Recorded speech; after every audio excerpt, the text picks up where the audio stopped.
Hoy en su cuento diario del ruso Fyodor Dostoyevsky, El sueño de un hombre ridículo. Relato fantástico. Soy un hombre ridículo. Ahora me tildan de loco, lo que representaría un ascenso en el escalafón, si no siguiera siendo a sus ojos tan ridículo como antes. Pero yo no se lo tengo en cuenta y quiero a todo el mundo, aunque se rían de mí. Incluso en ese caso hay algo que me los hace especialmente queridos. De buena gana me reiría con ellos, no de mí mismo, sino del afecto que me inspiran, si no me diese tanta pena verlos. Pena porque, a diferencia de mí, no conocen la verdad. Qué duro es ser el único que conoce la verdad, pero nunca lo comprenderán. No, no lo comprenderán. Antaño, la idea de parecer ridículo me hacía sufrir mucho. Y no es que lo pareciera, es que lo era. Siempre he sido un hombre ridículo y probablemente lo he sabido desde el día de mi nacimiento. Probablemente lo he sabido desde la edad de 7 años. Luego fui al colegio y más tarde a la universidad. Y, ¿qué quieren que les diga? Cuanto más estudiaba, más profundizaba en mis estudios universitarios, más evidente me parecía que la única razón de esos conocimientos era demostrarme, revelarme, que era un hombre ridículo. Y en la vida me ha sucedido lo mismo que en los estudios. De año en año ha crecido y se ha reforzado en mí la conciencia de ser un hombre ridículo en todos los sentidos. Todo el mundo se ha reído siempre de mí, pero ninguno sabía ni sospechaba que si había en este mundo un hombre que supiera mejor que nadie lo ridículo que era, ese hombre era yo. Y eso era lo que más me afligía, que no lo supieran, aunque la culpa la tenía yo. Siempre he sido tan orgulloso que nunca y en ninguna circunstancia he querido confesárselo a nadie. Ese orgullo ha ido creciendo en mí con el paso de los años, de manera que si en algún momento hubiera llegado a reconocer ante otra persona que era un hombre ridículo, creo que esa misma tarde, sin perder un segundo, me habría saltado la tapa de los sesos. ¡Ah! Cuánto me hacía sufrir en mi adolescencia el temor de no saber contenerme y de confesárselo todo de golpe a mis compañeros. Pero a medida que fui madurando, sin saber por qué, me fui tranquilizando, aunque de año en año me iba haciendo más y más consciente de mi terrible peculiaridad. Y digo bien, sin saber por qué, pues aún sigo buscando la razón exacta. Quizá porque en mi alma fue acrecentándose un sufrimiento terrible, motivado por una circunstancia que estaba infinitamente por encima de mí, a saber, la convicción que acabó dominándome de que en este mundo, estemos donde estemos, todo da lo mismo. Hacía mucho tiempo que me lo sospechaba, pero el convencimiento pleno solo surgió el último año y como por arte de magia. De pronto sentí que me daba lo mismo, que el mundo existiera o que no hubiera nada en ninguna parte. Empecé a sentir y percibir con todo mi ser que a mi alrededor no había nada. Y al principio seguía pareciéndome que antaño había habido muchas cosas, pero luego llegué a la conclusión de que tampoco antes había habido nada, de que no había sido más que una figuración mía. Poco a poco me convencí de que tampoco en el futuro habría nunca nada. Entonces, de buenas a primeras, dejé de enfadarme con los hombres y hasta dejé casi de prestarles atención. En verdad, todo eso se manifestaba incluso en las cosas más insignificantes. Por ejemplo, cuando iba por las calles tropezaba con la gente. Y no porque estuviera sumido en mis pensamientos. No tenía nada en lo que pensar. Había dejado de pensar definitivamente. Me daba todo lo mismo. Si al menos hubiera encontrado solución a las cuestiones que me acuciaban. Pero no resolví ni una sola. Y eso que las había cientos. Pero como nada me importaba, todas las cuestiones se desvanecían. Y así, al poco tiempo, descubrí la verdad. La descubrí el pasado mes de noviembre, el 3 de noviembre, para ser más exactos. A partir de esa fecha, puedo recordar cada instante de mi existencia. Era una noche sombría, la más sombría que pueda imaginarse. Me dirigí a casa, pasadas ya las 10, y recuerdo que iba pensando en que no era posible concebir ambiente más sombrío que aquel, ni siquiera en sentido físico. Había estado lloviendo todo el día, una lluvia fría y lóbrega a más no poder, una lluvia incluso amenazante, me acuerdo muy bien, con una manifiesta hostilidad por los hombres.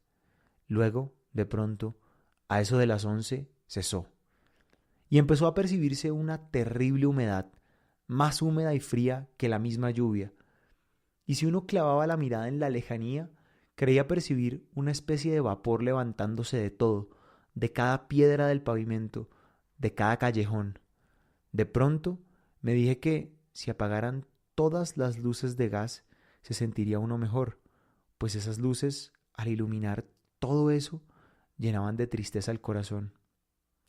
Ese día casi no había probado bocado.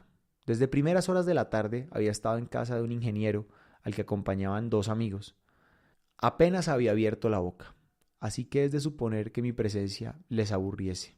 Estaban hablando de no sé qué asunto controvertido y de pronto se acaloraron. Pero yo me daba cuenta de que todo aquello les daba lo mismo y de que solo se acaloraban para guardar las formas. De pronto les dije lo siguiente: pero señores, todo eso da lo mismo. Ellos no se ofendieron, pero se rieron de mí. Solo porque no les había dicho aquello en son de reproche, sino simplemente porque me daba igual. Se dieron cuenta de que todo me daba igual, y eso les hizo gracia. Cuando se me ocurrió pensar en las luces de gas, mientras andaba por la calle, alcé los ojos al cielo. Estaba terriblemente oscuro, pero podían distinguirse con claridad las nubes deshilachadas, y entre ellas insondables manchas negras. De pronto reparé en una estrellita que destacaba en una de esas manchas, y me puse a mirarla fijamente. Lo hice así porque esa estrellita me sugirió una idea. Decidí que esa noche acabaría con mi vida. Había tomado esa firme decisión 2 meses antes, y a pesar de mi pobreza, había comprado un magnífico revólver que había cargado ese mismo día. Pero habían pasado ya 2 meses y seguía guardado en un cajón. Me importaba tan poco todo que quería aprovechar un momento en que no me resultase todo tan indiferente, aunque no sabría decir por qué razón. Así pues, desde hacía 2 meses, cada noche, al regresar a la casa, pensaba que me iba a pegar un tiro. Seguía guardando el momento oportuno, y de pronto esa estrellita me había sugerido la idea, así que decidí que sería sin falta esa noche. Lo que no sé es por qué la estrellita me sugirió esa idea. Y en el momento en que estaba mirando al cielo, esa niña me cogió del codo. La calle estaba ya desierta, no había apenas un alma. A lo lejos, un cochero dormitaba en su Tilbury. La niña tendría unos 8 años. Llevaba un pañuelo y un vestido raído. Estaba tan mojada, pero lo que más me llamó la atención fueron sus zapatos empapados y agujereados, que aún me parece estar viendo. Atrajeron mi mirada de manera especial. De pronto se puso a tirarme del codo y a llamarme. No lloraba, pero gritaba, con voz entrecortada, unas palabras que no podía articular bien, pues todo su cuerpo se estremecía de frío. Algo la aterrorizaba y chillaba con desesperación. ¡Mamá! ¡Mamá! Estuve a punto de volverme hacia ella, pero al final no dije una palabra y seguí mi camino. No obstante, ella corría detrás de mí y me cogía de la manga. En su voz percibía esa nota que en los niños muertos de miedo denota desesperación. Conozco esa nota. Aunque no llegó a acabar sus frases, comprendí que su madre agonizaba en alguna parte, y que le había sucedido algo, y que ella había salido corriendo para llamar a alguien, para encontrar a alguien que socorriera a su madre. Pero yo no la seguí. Al contrario, de pronto se me ocurrió la idea de apartarla de mi lado.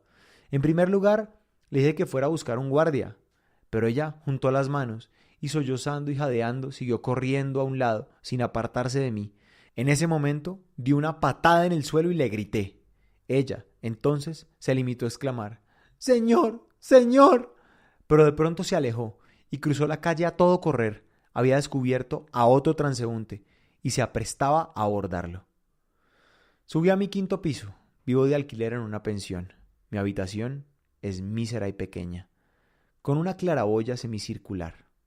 Mi mobiliario se compone de un sofá de hule, una mesa en la que se apilan varios libros, un par de sillas y un cómodo sillón, muy viejo, pero de estilo Voltaire. Me senté, encendí una vela y me quedé pensativo. En la habitación contigua, detrás del tabique, seguía aquel barullo, que duraba ya 3 días.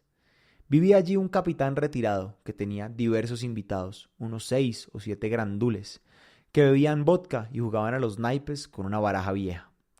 La noche anterior había estallado una trifulca y sabía que 2 de ellos se habían tirado de los pelos durante un buen rato. La patrona quería quejarse, pero le tenía mucho miedo al capitán. Además de ese inquilino, vive en nuestra pensión una señora delgada y baja de estatura, viuda de un oficial con 3 hijos de corta edad que habían caído enfermos en ese alojamiento. Tanto a ella como a los niños les da pavor el capitán y se pasan la noche temblando y santiguándose. El más pequeño ha llegado a tener convulsiones de puro miedo. Ese capitán, lo sé de buena fuente, a veces detiene a los transeúntes en la avenida Nevsky y les pide limosna. Nadie se decide a contratarlo, pero lo extraño, y es por eso por lo que me ocupo aquí de la cuestión, es que durante el mes que lleva viviendo entre nosotros, el capitán no me ha causado la menor molestia.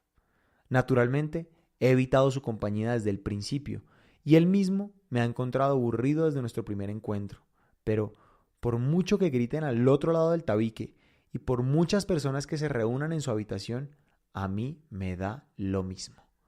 Me paso toda la noche sentado y la verdad es que no les oigo. Hasta tal punto me desentiendo de ellos. No consigo pegar ojo hasta el amanecer y así llevo ya 1 año. Me siento en mi sillón junto a la mesa y allí me quedo toda la noche, sin hacer nada. Solo leo libros de día, ni siquiera pienso. Tan solo algunas confusas ideas rondan mi cabeza y yo las dejo vagar a sus anchas. Durante la noche se consume una vela entera. Me senté en silencio junto a la mesa, saqué el revólver y lo puse delante de mí. En ese momento, lo recuerdo muy bien, me pregunté: «Entonces, ¿estás decidido?». Y me respondí con pleno convencimiento: «Sí», es decir, que me iba a pegar un tiro. Sabía que esa noche, sin falta, me levantaría la tapa de los sesos, pero ignoraba cuánto tiempo pasaría aún allí sentado, y no cabe duda de que me habría pegado un tiro de no haber sido por esa niña. 2. Para que vean, aunque me daba todo igual, podía sentir, por ejemplo, el dolor. Si alguien me hubiera golpeado, me habría hecho daño. Y lo mismo sucedía en el ámbito moral. Si se producía un acontecimiento muy triste, sentía pena, igual que antes, cuando no me daba todo igual en la vida. Y en esa ocasión también sentí pena. A una niña estaba obligado a prestarle ayuda. Entonces, ¿por qué no había socorrido a aquella? Por una idea que se me ocurrió entonces. Mientras me tiraba de la manga y me llamaba, se me había planteado de pronto un dilema. Y en esa ocasión también sentí pena. A una niña estaba obligado a prestarle ayuda. Entonces, ¿por qué no había socorrido a aquella? Por una idea que se me ocurrió entonces. Mientras me tiraba de la manga y me llamaba, se me había planteado de pronto un dilema y no había sabido resolverlo. Era un dilema ocioso, pero me había irritado. Me había irritado porque si había tomado la decisión de acabar con mi vida esa misma noche, todo lo que pudiera suceder en el mundo debía resultarme más indiferente que nunca. Entonces, ¿por qué sentía de pronto que no me daba todo igual y que me compadecía de la niña? Recuerdo que sentí una pena enorme que acabó transformándose en un dolor extraño e incluso totalmente inverosímil dada mi situación. En verdad, no encuentro mejor manera de definir esa sensación fugaz que experimenté en ese momento. Sensación que no me abandonó ni siquiera en casa, cuando ya me había sentado junto a la mesa. Estaba muy irritado, como hacía tiempo que no lo estaba. Las consideraciones se sucedían una tras otra. Me parecía evidente que, si era un hombre y no una nulidad, puesto que todavía no me había transformado en esa nulidad, estaba vivo y en consecuencia podía sufrir, enfadarme y avergonzarme de mis actos. De acuerdo,